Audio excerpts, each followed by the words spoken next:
వంతమైన సామాజిక ఆర్థిక డేటా సేకరణగా దేశంలోనే నిలిచింది. ప్రభుత్వ సంక్షేమ పథకాలు అర్హులైన లబ్ధిదారులకు చేరేందుకు సమర్థవంతమైన పాలనకు ఈ సర్వే కీలక డేటాను అందించింది. రానున్న పంచాయతీ ఎలక్షన్లలో వెనుకబడిన తరగతుల వారికి వారి జనాభాకి అనుగుణంగా రిజర్వేషన్లు అందించడానికి అవకాశం ఏర్పడింది.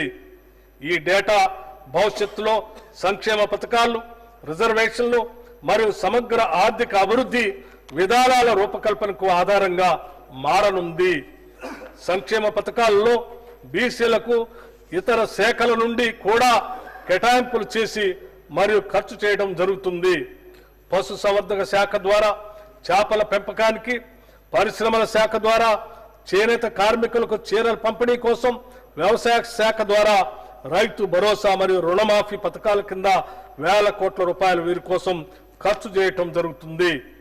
వెనుకబడిన తరగతుల సంక్షేమ శాఖకు ఈ బడ్జెట్లో 11,405 కోట్ల రూపాయలు ప్రతిపాదిస్తున్నాం. రాష్ట్రంలోని చేనేత, మరమగ్గాల కార్మికుల సంక్షేమం, సమగ్ర అభివృద్ధి కోసం తెలంగాణ ప్రభుత్వం చేనేత అభయహస్తం పథకాన్ని అమలు చేస్తుంది. ఈ పథకం ద్వారా తెలంగాణ నేతన్న పొదుపు నిధి, తెలంగాణ నేతన్న భద్రత, నేతన్న బీమా, తెలంగాణ నేతన్నకు భరోసాలను అమలు చేస్తున్నాం.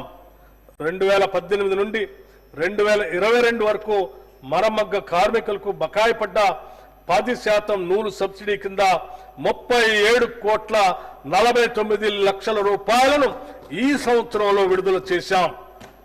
చేనేత కార్మికుల కోసం రాజన్న సిరిసిల్ల, వేములవాడలో 50 కోట్ల రూపాయల కార్పస్ ఫండ్తో నూలు డిపోని ఏర్పాటు చేశాం. రాష్ట్రంలో స్వయం సహాయక సంఘాల్లో ఉన్న 64.7 లక్షల మంది సభ్యులకు ఏటా 2 నాణ్యమైన చీరలు ఇవ్వాలని నిర్ణయించాం. ఈ చీరలను తయారు చేసే బాధ్యత మన రాష్ట్ర నేతన్నలకే అప్పగించాలని కూడా నిర్ణయించాం. చేనేత రంగానికి ఈ బడ్జెట్లో 371 కోట్ల రూపాయలు ప్రతిపాదిస్తున్నాం. రాష్ట్రంలో మైనార్టీల భద్రతకు, సంక్షేమానికి మా ప్రభుత్వం ప్రాధాన్యతనిస్తుంది.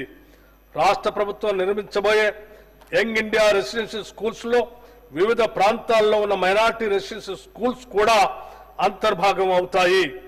తద్వారా మైనార్టీ విద్యార్థులు కూడా ఇతర విద్యార్థులతో పాటు అత్యుత్తమ విద్యను అభ్యసించే అవకాశం కలుగుతుంది.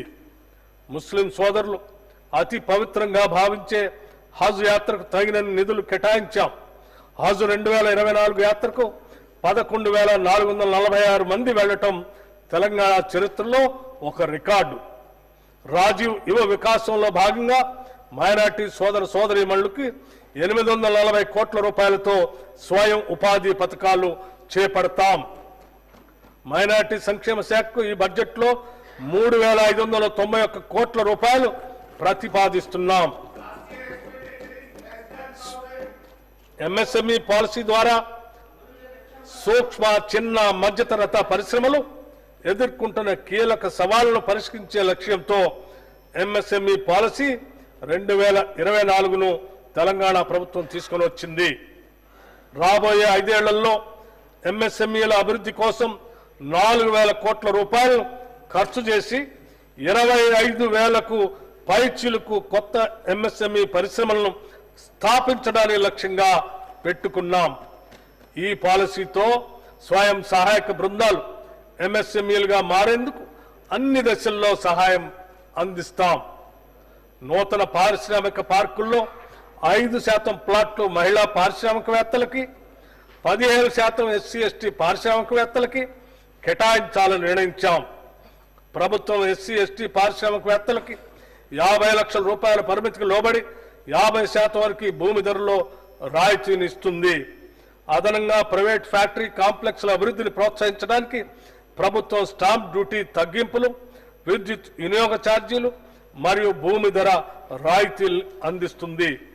ఆర్థిక సవాళ్లను పరిష్కరించడానికి పాలసీలో మూలధన పెట్టుబడి రాయితీ పథకాన్ని కూడా ప్రవేశపెట్టాం. మెగా మాస్టర్ ప్లాన్ 2050 నాటికి తెలంగాణ రాష్ట్రం అంతటా పారిశ్రామిక అభివృద్ధి జరగాలనే లక్ష్యంతో మెగా మాస్టర్ ప్లాన్ 2050 పాలసీని ప్రభుత్వం రూపొందించింది. హైదరాబాద్ ఒక్క చోటే పారిశ్రామిక ప్రగతి కేంద్రీకృతం కాకుండా పారిశ్రామిక వికేంద్రీకరణ జరిపి తెలంగాణలోని అన్ని ప్రాంతాలు హైదరాబాద్ తరహాలోనే అభివృద్ధి చెందాలన్నది ఈ పాలసీ ప్రధాన లక్ష్యం.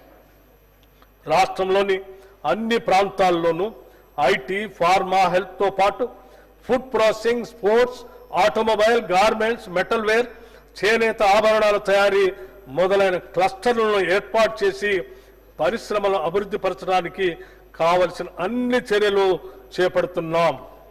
అంతేకాకుండా హైదరాబాద్ వరంగల్ పారిశ్రామిక కారిడార్ను NH 163కి ఇరువైపులా ఏర్పాటు చేస్తాం. రంగారెడ్డి, మహబూబ్నగర్ జిల్లాల పరిధిలో గ్రీన్ ఫీల్డ్ ఫార్మా క్లస్టర్లు ఏర్పాటు చేయాలని భావిస్తున్నాం. ఔషధాల తయారీ కంపెనీలకు, బయోటెక్ మరియు లైఫ్ సైన్సెస్ కంపెనీలకు కావలసిన మౌలిక సదుపాయాలు కల్పించి గ్రీన్ ఫీల్డ్ ఫార్మా క్లస్టర్ల ఏర్పాటుకు ప్రభుత్వం తోడ్పడుతుంది. యాంటీబయోటిక్స్, సింథటిక్ డ్రగ్స్, వ్యాక్సిన్లు, న్యూట్రాసూటికల్స్, హెర్బల్ ఔషధ ఉత్పత్తులు, కాస్మెటిక్స్ సంబంధిత ఉత్పత్తులన్నింటికీ ఫార్మాసిటీలో ప్రాధాన్యత ఉంటుంది. తెలంగాణ రాష్ట్రం ఇప్పటికే పెట్టుబడులకు గొప్ప ఆకర్షణ కేంద్రంగా మారింది. వరల్డ్ ఎకనామిక్ ఫోరం ఆధ్వర్యంలో దావోస్లో జనవరి 2025లో జరిగిన వార్షిక సమావేశంలో గౌరవ ముఖ్యమంత్రి శ్రీ రేవంత్ రెడ్డి గారు మరియు మన ఐటీ పరిశ్రమల శాఖ మంత్రులు శ్రీ దుద్దిళ్ల శ్రీధర్ బాబు గారు పాల్గొని ప్రపంచ పారిశ్రామికవేత్తలను కలిసి వారిని మన రాష్ట్రంలో పెట్టుబడులు పెట్టడానికి ఆహ్వానించడం జరిగింది.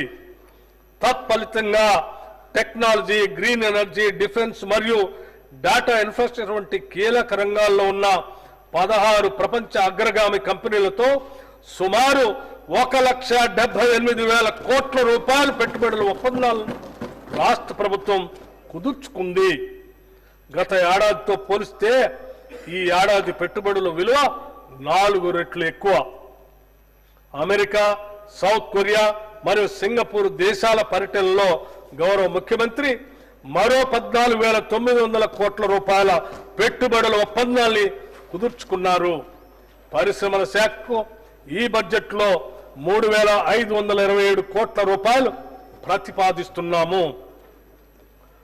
ఇన్ఫర్మేషన్ టెక్నాలజీ మరియు ఐటీ ఆధారిత సేవలకు సంబంధించిన సేవా రంగం అభివృద్ధికి దోహదపడితే సానుకూల ప్రభుత్వ కీలక నిర్ణయాల ఫలితంగా ఇన్ఫర్మేషన్ టెక్నాలజీ రంగం గత సంవత్సరంగా ఎంతో అభివృద్ధి చెందింది.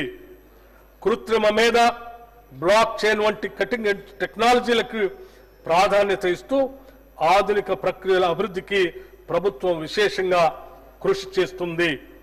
రాష్ట్ర ప్రభుత్వం గత సంవత్సరం సెప్టెంబర్ నెలలో ఆర్టిఫిషియల్ ఇంటెలిజెన్స్ గ్లోబల్ సమ్మిట్ 2024ను అత్యంత ప్రతిష్టాత్మకంగా నిర్వహించింది. యుఎస్ఏ, యూకే, నెదర్లాండ్, మలేషియాతో పాటు దాదాపు 100 దేశాల కంపెనీ యజమానులు, ఆర్టిఫిషియల్ ఇంటెలిజెన్స్ నిపుణులు, స్టార్టప్లు, విద్యార్థులతో సహా 10,000 మంది ప్రతినిధులు ఈ సమ్మిట్ కి హాజరైనారు.